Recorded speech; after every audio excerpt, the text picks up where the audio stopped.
बिस्मिल्लाहिर्रहमानिर्रहीम अल्हम्दुलिल्लाहि रब्बिल आलमीन व बिही नस्तईन व सल्लल्लाहु वसल्लम अला सय्यिदिल अंबिया'i वल मुरसलीन व अला आलिहि व अस्हाबिहि अजमाइन व मन तबिअहुम बि ihसानिन इला यौमिद्दीन अम्मा बाद।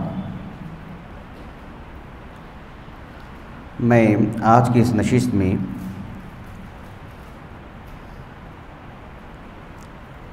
सदक़तुल फ़ित्र इस मौजू से मुताल्लिक़ एक बात रखूँगा, इसलिए कि कल एक दिन का रोज़ा बाकी रह गया है, तो इस सिलसिले में हम लोगों को मुतनब्बा रहना चाहिए और जो सदक़तुल फ़ित्र है उसकी अदायगी में जल्दी करनी चाहिए। जल्दी इस माने में कि उसका एहतिमाम करें, बंदोबस्त करें, उसको तैयार रखें। और सदक़तुल फ़ित्र से मुताल्लिक़ मैं सिर्फ़ एक बात आपके सामने रखूँगा, वो ये है कि अल्लाह रब्बुल आलमीन ने एक साइम पर, एक रोज़ेदार पर जो सदक़तुल फ़ित्र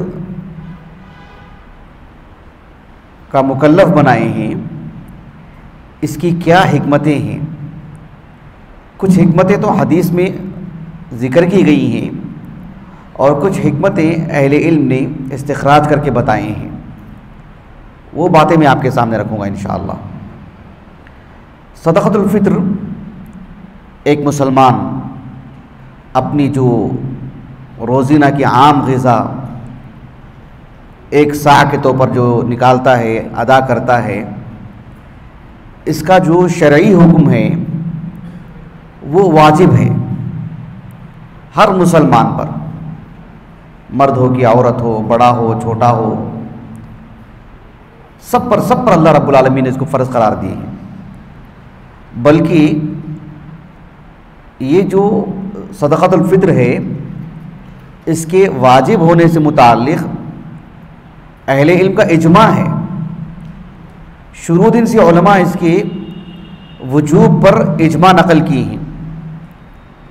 क़दीम उलमा में से एक मारूफ़ आलिम दीन इमाम इब्नुल मुंज़िर रहमहुल्लाह, इसी तरह से इमाम अबू बकर अल बैहक़ी, इमाम इब्न क़ुदामा, इमाम नववी, अल्लामा इब्न रुश्द रहमहुमुल्लाह अजमाइन, इन सब असहाब इल्म ने कहा कि सदक़तुल फ़ित्र वाजिब है और इसके वजूब पर उलमा का इत्तिफ़ाक़ है। चंद उलमाए मालिकिया से सिर्फ इतनी बात मिलती है कि ये सुन्नती मुअक्कदा है, बहरहाल ये वाजिब है। सदक़तुल फ़ित्र अदा करने की जो हिकमतें हैं, इस सिलसिले में एक हदीस आती है। वो जो हदीस है इमाम अबू दाऊद अस-सिजिस्तानी रहमहुल्लाह अपनी अस-सुनन की किताबुज़ ज़कात में और इमाम इब्न माजा रहमहुल्लाह भी अपनी अस-सुनन की किताबुज़ ज़कात में, इसी तरह से इमाम दारुक़ुत्नी रहमहुल्लाह अपनी अस-सुनन में, इमाम अबू अब्दुल्लाह अल-हाकिम रहमहुल्लाह अल-मुस्तदरक अला सहीहैन में ये हदीस लाए हैं, जो हदीस मैं आपको सुनाने जा रहा हूँ। और वो हदीस सनदन सही भी है। इमाम दारुक़ुत्नी रहमहुल्लाह ने दिलचस्प अंदाज में इस हदीस की सेहत को बयान किया। हदीस मुकम्मल तौर पर बयान किया अपनी सनद से और कहा कि इस पूरी सनद में जितने भी रुवात हैं, कहा कि लैसा फ़ीही मजरूह, इस सनद में कोई ऐसा रावी नहीं है जो मजरूह है। इमाम हाकिम रहमहुल्लाह ने इस हदीस पर हुक्म लगाया और कहा हाज़ा हदीसुन सहीहुन अला शर्तिल बुखारी। इमाम ज़हबी रहमहुल्लाह ने इत्तिफ़ाक़ किया इमाम हाकिम से। हत्ता कि हाफ़िज़ इब्न हजर रहमहुल्लाह ने भी बुलूग़ुल मराम में इमाम हाकिम रहमहुल्लाह की हूबहू बात नकल फरमाई। आपसे पहले अब्दुल अज़ीम अल मुंज़िरी ने भी रहमहुमुल्लाह अजमाइन। शेख अलबानी रहमहुल्लाह ने इस हदीस को हसन कहा और इमाम हाकिम रहमहुल्लाह ने जो कहा नहीं कि अला शर्तिल बुखारी, उस पर नक़द किया, और जिन उलमा ने उनकी मुवाफ़क़त की उन पर भी नक़द किया और बात दुरुस्त है। इसलिए कि अब्दुल्लाह बिन अब्बास रज़ी अल्लाह अन्हुमा इस हदीस के रावी हैं। उनके तिलमीज़ इक्रिमा रहमहुल्लाह वो सही बुखारी के रुवात में से हैं, उसके अलावा जितने भी बाकी के रुवात हैं वो सही बुखारी के रुवात में से नहीं हैं। बात चूँकि रिकॉर्ड हो रही है, हदीस पर हुक्म है, इसलिए मैंने बयान कर दिया इसको। ये हदीस हसन दर्जे की है। हदीस के अल्फाज पे गौर कीजिए।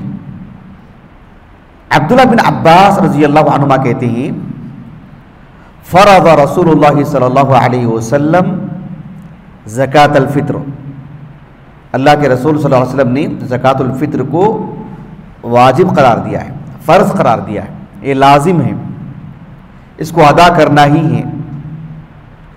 इसकी दो हिकमतें अल्लाह के रसूल ने इस हदीस में बताए सल्लल्लाहु अलैहि वसल्लम। कहा कि तुहरतन लिस्साइम अनिल लग़वी वर्रफ़स, रोज़ेदार से महीना भर बहैसियत बशर, इंसान होने के एतबार से ज़ुबान से उसकी कोई ऐसे वैसे अल्फाज निकल गए, कुछ ज़्यादती हो गई उससे देखने में, करने में, बोलने में, या उसकी अपनी बीवी से मुताल्लिक़ कुर्बत जो ममनू रहा है मामला, उसने किसी तौर पर भी कोई कुर्बत इख्तियार करने की कोशिश की, इन सब के लिए वो एक पाकीज़ी का ज़रिया है। सदक़तुल फ़ित्र में इतनी तासीर अल्लाह ने रखी है कि महीना भर में बहैसियत बशर उससे जो चूक हुई है नी, सब के सब कल आदम हो जाएंगे, सब ख़त्म कर देंगे रब्बुल आलमीन। सदक़तुल फ़ित्र में इतनी तासीर अल्लाह ने रखी है। एक तो हमारा अपना ज़ाती फ़ायदा बताया गया, एक रोज़ेदार का फ़ायदा, एक फ़ायदा है खारजी, एक खारजी फ़ायदा है जो दूसरों पर होने वाला है। अल्लाह के रसूल सल्लल्लाहु अलैहि वसल्लम ने फरमाया कि तुहमतन लिल मसाकीन, मसाकीन के लिए खाने का बंदोबस्त भी उससे हो जाता है। एक सा अनाज उन तक पहुंचा देते हैं। इसमें हिकमत यह बताई गई है ताकि एक मुसलमान बहैसियत मुसलमान इस्लामी तालीमात की रोशनी में, इस्लामी तरबियत की रोशनी में, फितरी तौर पर होने के साथ साथ इस्लामी तालीमात की रोशनी में जो खुददारी उसके अंदर है, उसकी खुददारी को ठेस ना पहुंचाया जाए, उसे मजबूर ना किया जाए कि वो मांगने के लिए आ जाए हमारे दरवाजे पर। पहले से ही उसे दे दिया जाए, पहले से तैयार रखा जाए और उस तक पहुंचाया जाए। मिस्कीन की तलाश करे और मिस्कीन को दे दिया जाए। आजकल शहर की यहाँ वहाँ हर जगह पर मसाजिद में लोगों का जो है पैसा इकट्ठा किया जाता है, अनाज खरीदा जाता है, बंदोबस्त करके पहुंचाया जाता है। बहरहाल वो पहले से जो होता है वो ये सबसे बेहतर है कि मांगने की नौबत नहीं आनी चाहिए। यही मामला है तुहमतुल लिल मसाकीन, तुहमतुल लिल मसाकीन कहा अल्लाह के रसूल ने सल्लल्लाहु अलैहि वसल्लम। दो हिकमतें आपने बताई। कुछ हिकमतें अहले इल्म ने और भी बताई हैं। एक हिकमत तो ये बताई गई कि इससे रोजेदार की पाकीज़गी का जरिया है, महीना भर के जो उससे गुनाह होते हैं। दूसरा फ़ायदा ये बताया गया कि मुस्लिम मुआशरे में कोई भी मुसलमान ईद की खुशी में वो ज़हनी तौर पर तंग ना हो जाए, अपनी बीवी बच्चों से मुताल्लिक़ वो परेशान हाल ना रहे, उसके घर में भी चूल्हा जले, वो भी खुशहाल रहे। इसीलिए ईद की नमाज से पहले देने का हुक्म दिया गया ताकि ईद की नमाज में वो खुशी खुशी आए, तंगदस्त होकर के ना आए। ईद की नमाज के बाद वो दाएं बाएं ना देखे, ईद की नमाज के बाद वो किसी की जेब पर नजर ना रखे, मजबूर ना किया जाए उसको। ईद से पहले बंदोबस्त कर दिया जाए ताकि वो हमारे साथ ईद में खुशी खुशी शामिल रहे। ये दो हिकमतें हदीस में बताई गई हैं। एक तीसरी हिकमत भी इसी हदीस में है, वो किस नौयत की वो आगे बताता हूं इंशाअल्लाह। पिछली सदी के जो उलमा हैं उनमें एक नामवर आलिम दीन शेख अब्दुर्रहमान इब्न नासिर अस्सादी रहमहुल्लाह, बहुत ही अजीम फ़क़ी, उनका एक छोटा सा रिसाला है। अल्लाह रब्बुल आलमीन ने जो इबादात का मुकल्लफ बनाए हैं, नमाज, रोज़ा, ज़कात वगैरह का, उससे मुताल्लिक़ बहुत ही इख्तिसार के साथ आपने बयान किया और अच्छी अच्छी हिकमतें आपने बयान की। उस किताब का नाम है इरशाद उलिल बसाइरी वल अलबाब लिनैलिल फ़िक़्ही बिअक़रबि तुरुक़ व अयसरिल असबाब। छोटा सा रिसाला है और बेहद मुफीद। उसमें आपने एक और हिकमत ये बताई कि अल्लाह ताला ने इंसान को जो जिंदगी दी है, हमारा जो बदन है, जो पिछले 1 साल से सही सालिम है, हम पिछले रमज़ान में भी बाहयात थे और आज के इस रमज़ान में भी हम बाहयात हैं, सही सालिम हैं। इस एतबार से बदन की ज़कात है। इसीलिए अल्लाह रब्बुल आलमीन ने सिर्फ बड़ों पर नहीं, बच्चों पर भी ज़कातुल फित्र को वाजिब करार दी है। लिल कबीर वलिल सगीर, मर्द पर भी, औरत पर भी, बड़े पर भी, छोटे पर भी, आजाद पर भी, गुलाम पर भी। इसलिए कि इसका ताल्लुक महज रोजेदार से नहीं है, इसका ताल्लुक एक नफ्स से है, एक मुस्लिम नफ्स से, एक मुस्लिम जान से है। कल हिलाल नजर आने से पहले पहले अगर इस दुनिया में किसी मुस्लिम घर में बच्चे की विलादत होती है तो उस पर भी है ना ज़कातुल फित्र, उसके लिए रोजा कहां है? लेकिन ज़कातुल फित्र तो उसको भी अदा, उसके नाम पर भी अदा करनी है, उसकी तरफ से भी अदा करनी है, इसलिए कि बदनी ज़कात है ये। तो इस एतबार से ये एक अजीम बात है कि इंसान को अल्लाह रब्बुल आलमीन ने पिछले साल से इस साल तक जो सालिमियत अता की है, अल्लाह रब्बुल आलमीन ने उसे जो जिंदगी बख्शी है, और 1 साल की जिंदगी मिलने की वजह से वो अपनी माफी भी करवा सकता है, मजीद अल्लाह का तकर्रुब हासिल कर सकता है। अगर कोई हमारा हम उम्र गुज़िश्ता रमज़ान में वफात पा चुका है और आज के इस रमज़ान तक अल्लाह ने हमें बाहयात रखा है, तो अल्लाह रब्बुल आलमीन के यहाँ रफ़े दरजात में, बुलंद मकाम में उसका असर है।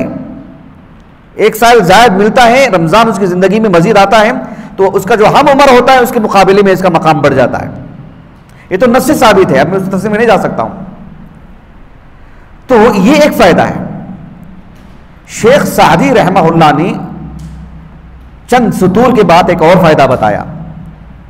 आपने कहा कि अल्लाह रब्बुल आलमीन ने रोज़ा रखने की जो तौफीक अता फरमाई है ना, रमज़ान तो आया है ज़िंदगी में, लेकिन रोज़ा रखने की जो तौफीक अल्लाह ने बख्शी है, दीगर इबादतों की जो तौफीक अल्लाह ने बख्शी है, शुक्राने के तौर पर भी इसको अदा करना है। यह भी एक फ़ायदा है। इसकी एक मिसाल आपने ऐसे दी कि एक आदमी हज को जाता है, तो अपने साथ हदाया भी लेकर जाता है, कुर्बानी का जानवर भी। कुर्बानी का जानवर क्यों लेके जाता है? वो यकीनन एक इबादत है, वो तअब्बुद है। लेकिन शरीयत में जो भी अवामिर हैं, जो भी नवाही हैं, अहले इल्म के इत्तिफाक के साथ मैं आपको बता रहा हूं कि सब के सब मुअल्लल हैं। मुअल्लल का मतलब क्या? अल्लाह ताला ने जब किसी चीज का हुक्म देते कि ऐसे करो, तो उसकी इल्लत भी है, बेमाना नहीं। हालांकि रब का हुक्म है, उसमें इल्लत क्या देखना है, उसमें सबब क्या देखना है, लेकिन ऐसा नहीं है। अल्लाह ताला ने कहा कि ऐसा करो तो उसका सबब भी, ऐसा मत करो तो उसका सबब भी है। फर्ज कर लो, मैं एक सिर्फ मिसाल दे रहा हूं आपको। एक लोग कहते हैं, माहिरीन कहते हैं, लोग से मुराद माहिरीन कहते हैं, आप इसको सर्च कर ले सकते हैं गूगल वगैरह में, उलमा ने भी लिखा है इस बात पर। हाफिज इब्न क़य्यिम रहमहुल्लाह ने ज़ादुल मआद में लिखा है, ये जो लिबास है ना, लिबास कहते हैं कि दुनिया में सबसे बेहतरीन लिबास, मुअतदिल लिबास, कीमत की बात नहीं कर रहा हूं मैं आपको, बदन के लिए मुआविन लिबास, बदन के एतबार से सबसे मुअतदिल लिबास, दुनिया भर के किसी भी इलाके में कोई इंसान रहे, उसके बदन के एतबार से, क्योंकि अल्लाह ने बनाया हमको, तो उसके बदन के एतबार से सबसे नफीस और मुअतदिल लिबास गर्मी में, सर्दी में, कहते हैं रेशमी लिबास है। लेकिन अल्लाह ने हराम करार दिया मर्दों पर। तो बात है कि अल्लाह ने हराम करार दिया, हो गई बात, लेकिन एक लंबी फहरिस्त आपको मिलेगी उलमा के पास से, क्यों हराम, मर्द के लिए क्यों हराम। तो अल्लाह ताला जब किसी चीज का हुक्म देते हैं या किसी चीज से मना करते हैं, तो उसकी तालील भी, इल्लत भी बयान की गई है, खुद अल्लाह ने बयान की है और अहले इल्म ने इस्तिखराज किया उसका, और ये मुत्तफक अलैह मामला ही है। किसी ने इस पर मना नहीं किया कि ये सब जो है अल्लाह ताला की इबादत के मनाफी है, नहीं।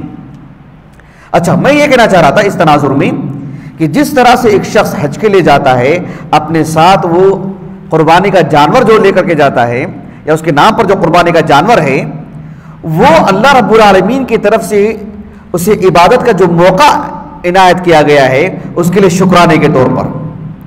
बिल्कुल वैसे ही माह रमज़ान की इबादतों का अल्लाह रब्बुल आलमीन ने जो मौका अता फरमाए हैं उसके शुक्राने के तौर पर भी तो ज़कातुल फित्र में मुतअद्दिद हिकमतें जमा हो गई हैं। इन सब हिकमतों के साथ साथ एक बड़ा फ़ायदा ज़कातुल फित्र अदा करने का वो ये है कि अल्लाह रब्बुल आलमीन के यहाँ अजर मिलता है, सवाब मिलता है। लेकिन कब?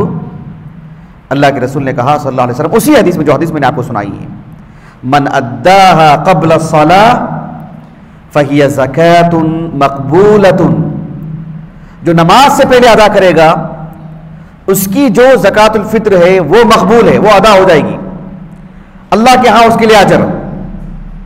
वमन अद्दाहा बअद अस्सलाह, अगर कोई नमाज के बाद अदा करता है तो कहा कि फ़हिय सदक़तुन मिन सदक़ात, आम सदक़े का अजर सवाब। जो एक मखसूस इबादत के लिए जो खास अजर अल्लाह ने रखे हैं वो अजर तो उसको नहीं मिलेगा। इसीलिए आज कल में 2 दिन से मुताल्लिक़ तो हमें आसार भी मिलते हैं। आज कल में अगर अभी हिलाल नज़र आ जाता तो फिर काफ़ी मुश्किल हो जाती हमारे लिए। एक दिन का मौका है हमारे पास, तो जल्द से जल्द बंदोबस्त करें। हमारी अपने घर की जो आम ग़िज़ा होती है उसको जो हमारे घर के आसपास हैं, क़ुर्ब जवार में हैं, हमारे मालूमात में हैं, मिस्कीन तक पहुंचाना चाहिए। और ईद की नमाज से पहले पहले इससे मुकम्मल तौर पर हम फारिग हो जाएं और वो भी ज़हनी तौर पर फारिग हो जाएं और फिर ईद की नमाज में हम शरीक रहें। अल्लाह रब्बुल आलमीन से दुआ है कि अल्लाह ताला ज़कातुल फित्र में जो हिकमतें, जो फ़वाइद रखे हैं, अल्लाह ताला हमें मुस्तफ़ीद होने की तौफ़ीक़ अता फ़रमाए, सआदत नसीब फ़रमाए। सुब्हानकल्लाहुम्मा व बिहम्दिक, अशहदु अल्ला इलाहा इल्ला अंत, अस्तग़फिरुका व अतूबु इलैक।